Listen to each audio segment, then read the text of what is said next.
Yes, so good evening everyone.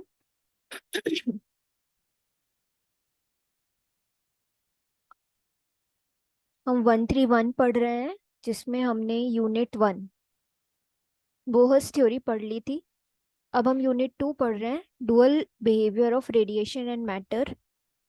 तो अपन देखते हैं कि इसमें हमें क्या क्या पढ़ना है। ठीक है।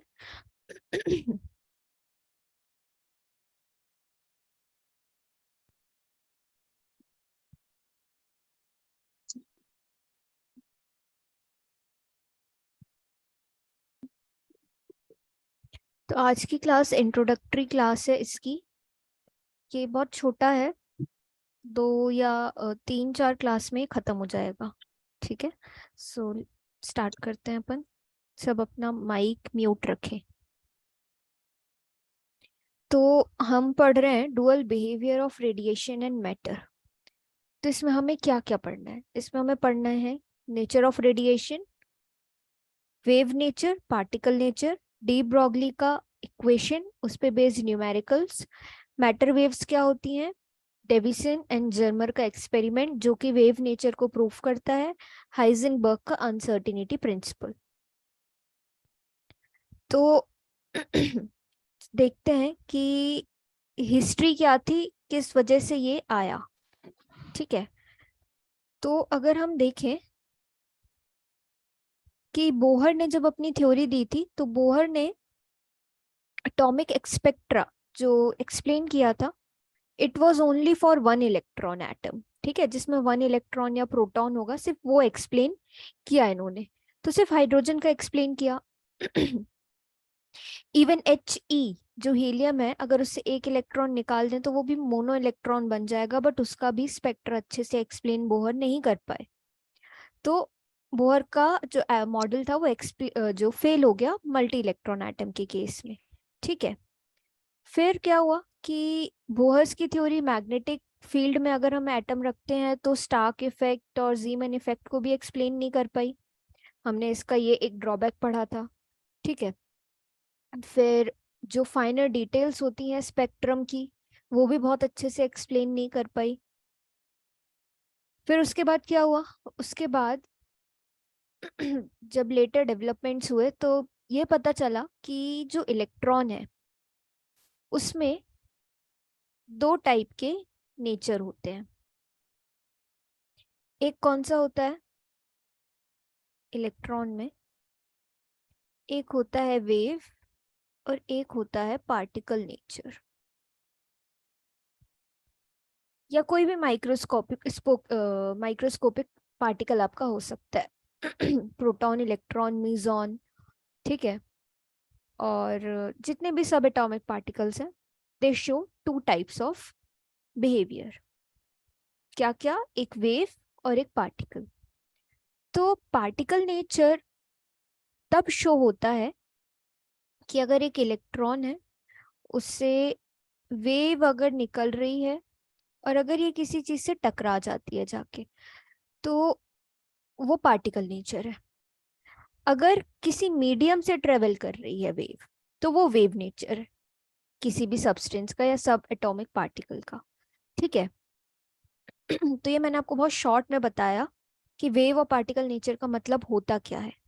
अब हम आगे बढ़ते हैं कि वेव होती क्या है, रेडिएशन क्या होती है, और किसी भी इलेक्ट्रोमैग्नेटिक रेडिएशन वो क्या होती है और उसके कैरेक्टरिस्टिक्स क्या होते हैं। ठीक है, उसके बाद हम पढ़ेंगे particle nature, wave nature. Particle nature में हमें ब्लैक बॉडी रेडिएशन और फोटो इलेक्ट्रिक इफेक्ट पढ़ना है, और वेव नेचर में हमें पढ़ना है डी ब्रॉगली की इक्वेशन जो उन्होंने डुअल नेचर को एक्सप्लेन करने दी। ठीक है, और उसके बाद हमें पढ़ना है डिविशन इन जर्मन का experiment. So let's start with कि नेचर ऑफ रेडिएशन या रेडिएशन होती क्या है। सबसे पहली बात कि रेडिएशन क्या होती है, तो रेडिएशन इज नथिंग। रेडिएशन वो होती है कि कोई एनर्जी है। ठीक है, मान लो light energy, sound energy, these are what forms of energies. तो अगर ये ट्रेवल कर रही है किसी मीडियम के थ्रू, तो दैट इज व्हाट रेडिएशन। ठीक है। तो रेडिएशन इज नथिंग, ट्रांसमिशन है एनर्जी का वेव के फॉर्म में या पार्टिकल के फॉर्म में, या तो स्पेस से ट्रेवल कर रही है या किसी मटेरियल से निकल रही है। तो दिस इज व्हाट रेडिएशन। तो इस रेडिएशन का नेचर क्या है? नेचर क्या है? वेव नेचर भी है, पार्टिकल नेचर भी है। अब हम देखते हैं कि इलेक्ट्रोमैग्नेटिक वेव क्या होती है। तो इलेक्ट्रोमैग्नेटिक वेव क्या होती है? अगर कोई लाइट है, ठीक है, और वो ट्रेवल कर रही है एक एक्स, 3 डायरेक्शन है और हमारे पास ये एक्स वाई जेड, इसको आप एक्स मान रहे हो, इसको जेड मान लो, इसको वाई मान लो। बट यूजुअली कन्वेंशन के अकॉर्डिंग अगर हम देखें तो प्लेन से बाहर आती हुई एक्सेस हमेशा एक्स एक्सेस होती है, बट हम ऐसे ड्रॉ कर देते हैं, चलता है। तो अगर ये एक्स एक्सेस है, ठीक है, इसको मेरे को ऐसे ड्रॉ करना चाहिए।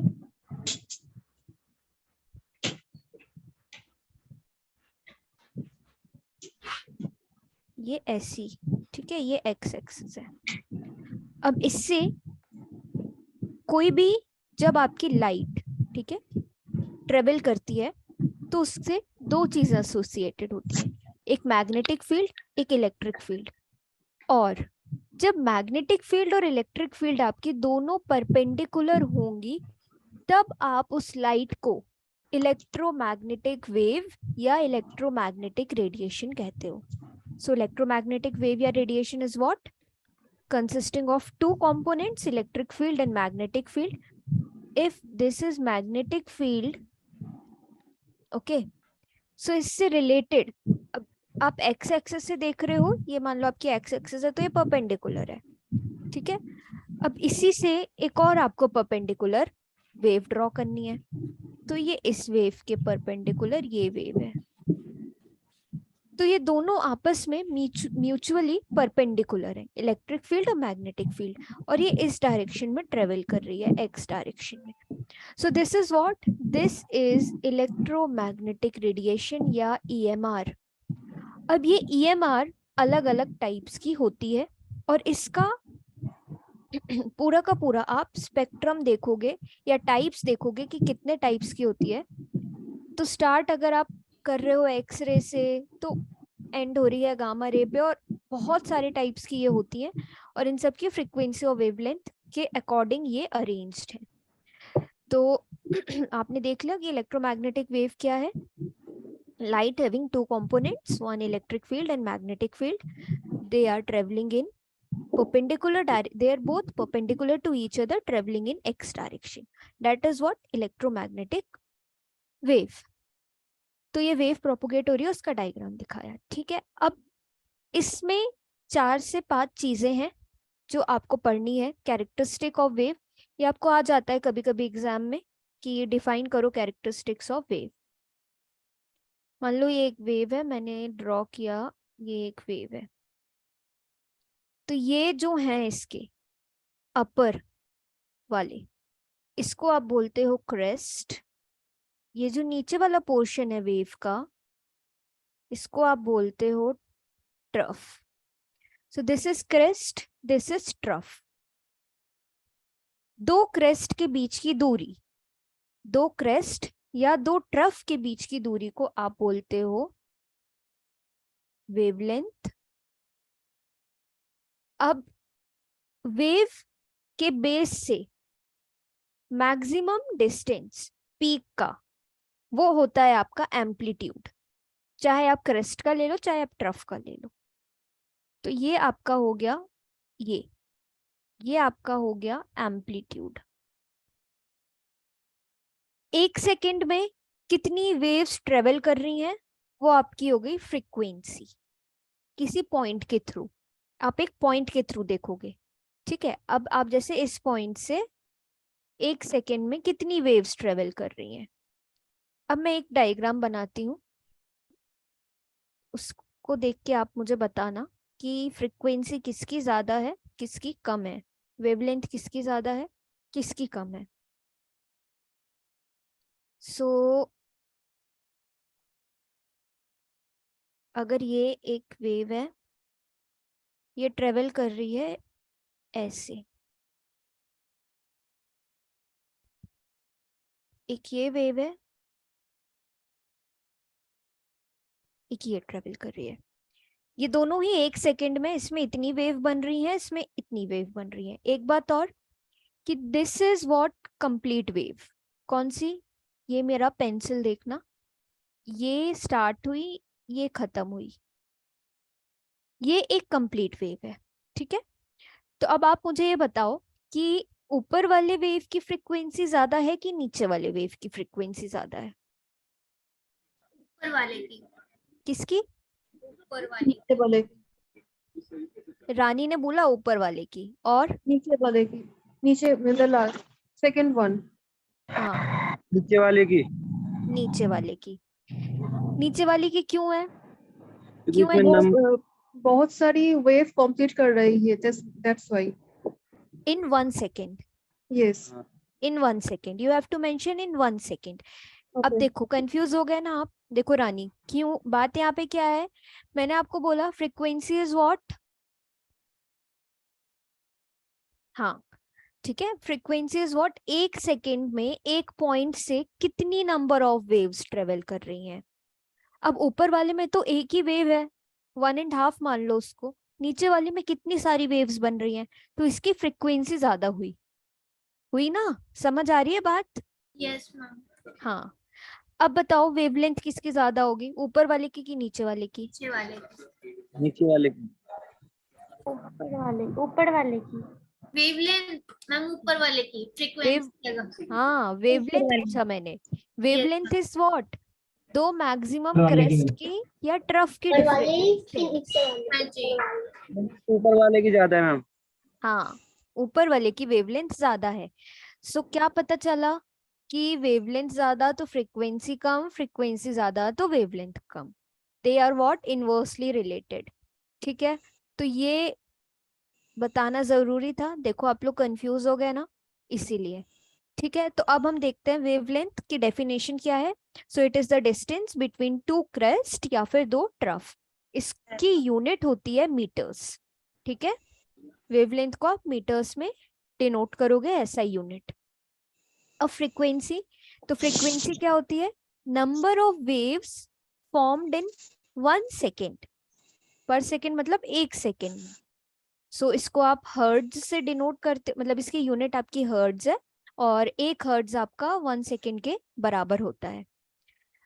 अब ये C equals to nu lambda, ये आपको बहुत अच्छे से पता है ना, कि C equals to nu lambda होता है। तो न्यू इज फ्रीक्वेंसी, लैम्डा से आप वेवलेंथ को डिनोट करते हो, और न्यू से, न्यू NU से फ्रीक्वेंसी को। तो फ्रीक्वेंसी आप देखो, वेवलेंथ और frequency are inversely related with each other, and यही रिलेशन आपको याद रखना है।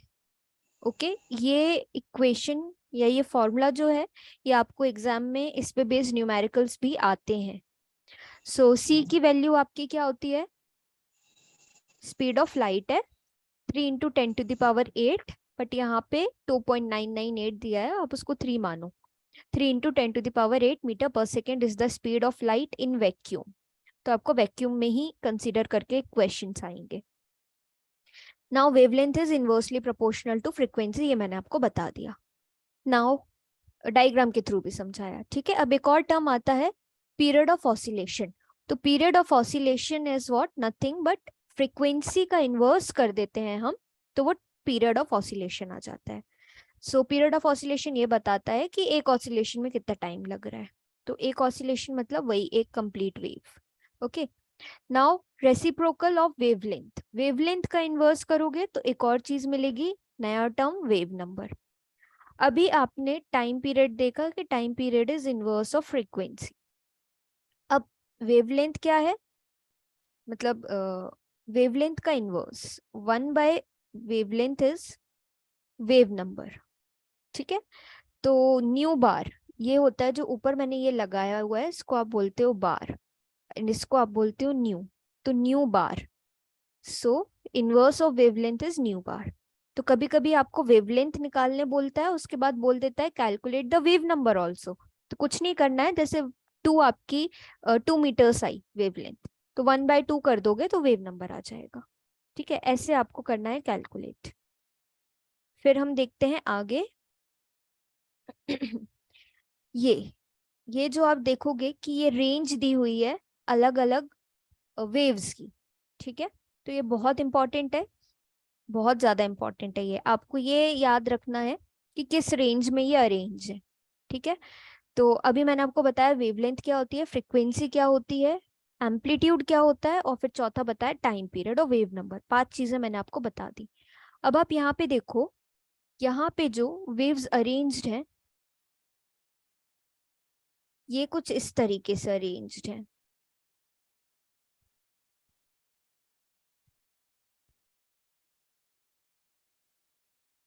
ठीक है, तो अगर हम इसको एक्स डायरेक्शन मानते हैं, ठीक है, जहाँ पे लास्ट में गामा रेज लिखा हुआ है, तो क्या इनकी वेवलेंथ बढ़ रही है कि घट रही है?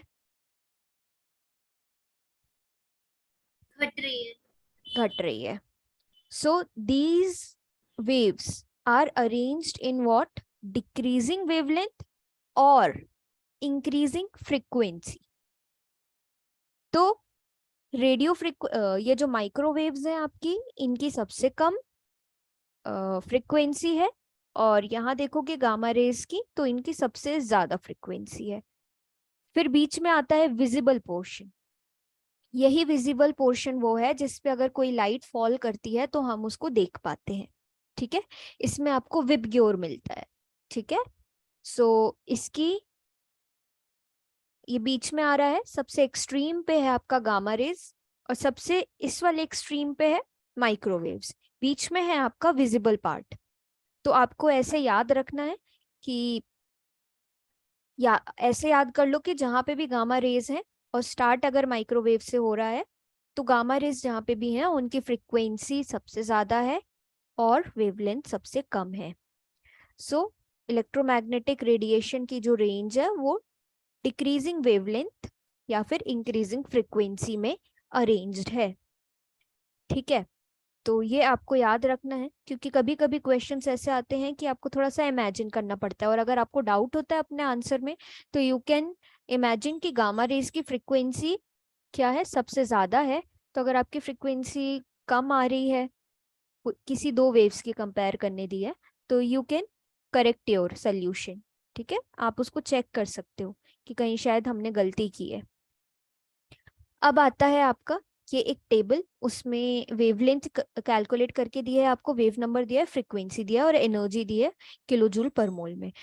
सो कैरेक्टरिस्टिक इलेक्ट्रोमैग्नेटिक रेडिएशन का डायग्राम यहाँ दिया हुआ है। At one end of the spectrum X rays है और दूसरे एंड पे आपकी गामा रेज है। तो gamma rays with low wavelength high frequency, और दूसरे साइड पे आप देखोगे रेडियो वेव्स, तो इनकी क्या है, वेवलेंथ ज्यादा है, फ्रीक्वेंसी कम है। अच्छा, माइक्रोवेव्स मतलब कि जैसे हम माइक्रोवेव अवन यूज करते हैं घर में, है ना, तो उसमें माइक्रोवेव्स होती हैं। ये बेसिक है कि माइक्रोवेव्स कहाँ से निकल रही हैं। तो माइक्रोवेव्स आपके माइक्रोवेव ओवन्स में होती हैं। ऐसी रेडियो वेव्स हैं। विजिबल लाइट आपको पता ही है ना, विबग्योर। अब ये कन्वर्जन आपको पता होना चाहिए, सबसे इम्पोर्टेंट है ये। जैसे कि मान लो आपको आता है कि जैसे 1 nanometre is equals to 10⁻⁻⁹ metres. तो अगर आपको आता है कि वेवलेंथ आपने निकाल ली नैनोमीटर में, and it is said in the question to convert it into meters, so you will do what, you will multiply with 10⁻⁹ same is the case with, अगर एंगस्ट्रॉन्ग में देता है, मीटर्स में बोलता है तो 10⁻⁻10, पिकोमीटर में देता है तो 10⁻⁻12, माइक्रोमीटर में देता है तो 10⁻⁻6, मिलीमीटर में देता है तो 10⁻⁻3। सो ये आपको याद रखना है। ठीक है, और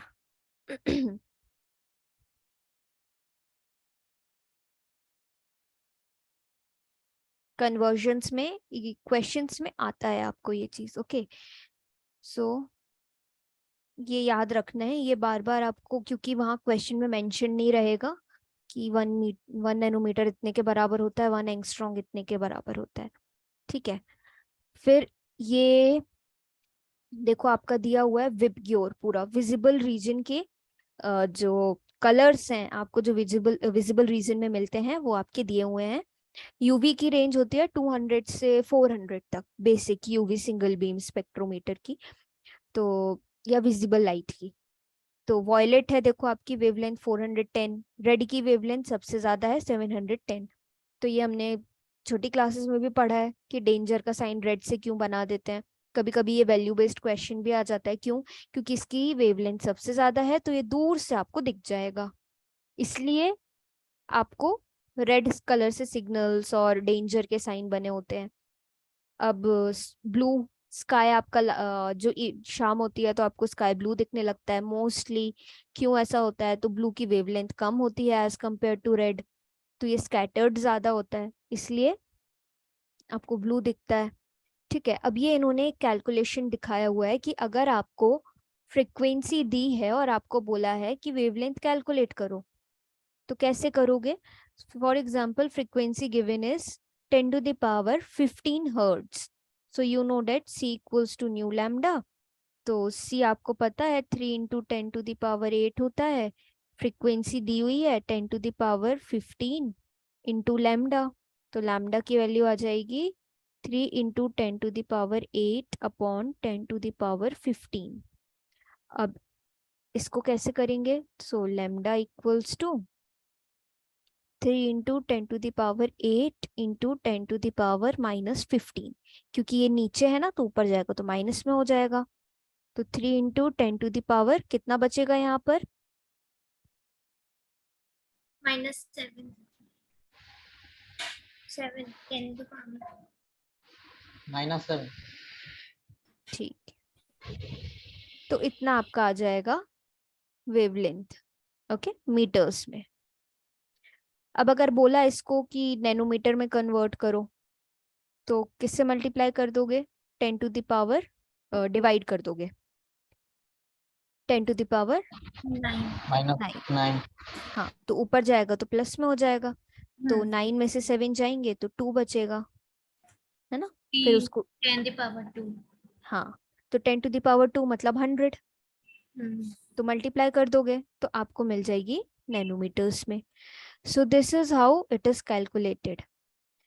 फिर एक यही उन्होंने कंटिन्यू किया, देखो यहाँ वेव नंबर भी बोल दिया कैलकुलेट करने, तो वेवलेंथ आ गई है तो 1/299 कर दोगे तो आपकी वेव नंबर की वैल्यू आपको मिल जाएगी।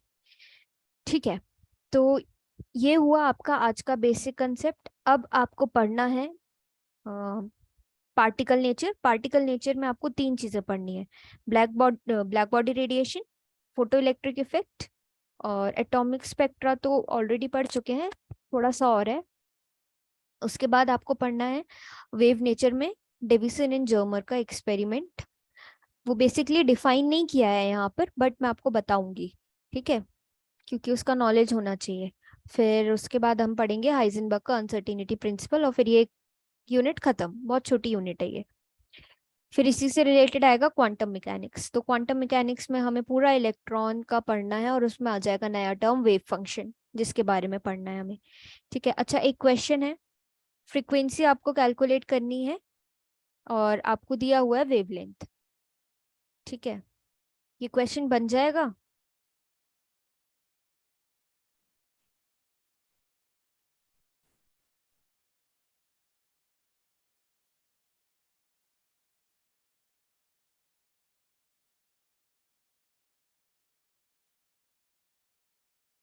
कर लेना, अब बन जाएगा। Yes ma'am. इस नैनोमीटर को मीटर में कन्वर्ट कर लेना पहले, ठीक है, तब जाके इजीली ये क्वेश्चन मीटर्स में आ जाएगा आपका, क्योंकि आपकी जो स्पीड ऑफ लाइट है वो किस में है? मीटर्स पर सेकेंड में है। ठीक है, यस, मीटर्स में निकालना है कुमकुम, तो ये इस नैनोमीटर को you can convert it into metres, then आपका आ जाएगा फ्रीक्वेंसी। ठीक है, तो आज के लिए इतना काफी है। कल हम पढ़ेंगे पार्टिकल नेचर, और पार्टिकल नेचर में पढ़ेंगे हम क्या? ब्लैक बॉडी रेडिएशन और फोटो इलेक्ट्रिक इफेक्ट।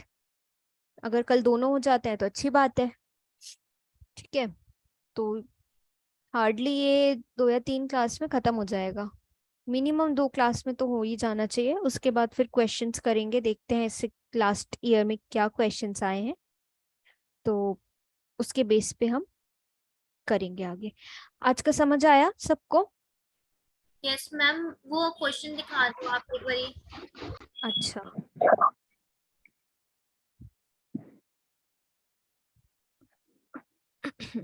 ये क्वेश्चन, अच्छा ये क्वेश्चन भी सॉल्व करके आना, ठीक है।